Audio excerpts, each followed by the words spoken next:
Angelica de la Cruz Tinakot, umatres ka na. Tara at pag-usapan natin yan.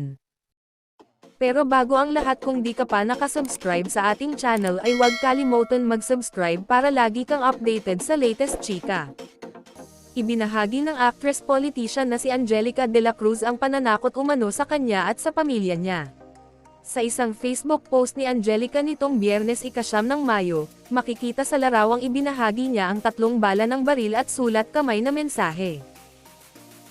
Angelica de la Cruz, mapagpalang araw sa'yo. Umatras ka na sa laban ng Vice Mayor ng Malabon.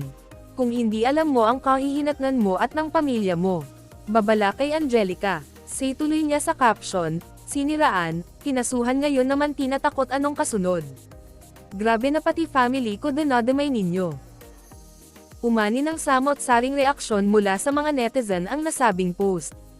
Narito ang ilan sa kanilang mga komento. Kapag may nangyari po sa inyo at sa pamilya nyo po, alam nyo na po kung sinong kagagawan. Ganyan po talaga ang mga taong hindi po marunong makontento sa kung ano po meron sila.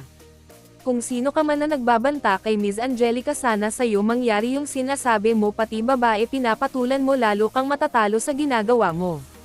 Takot na takot sa'yo katunggali mo. Ingat po Miss Angelica.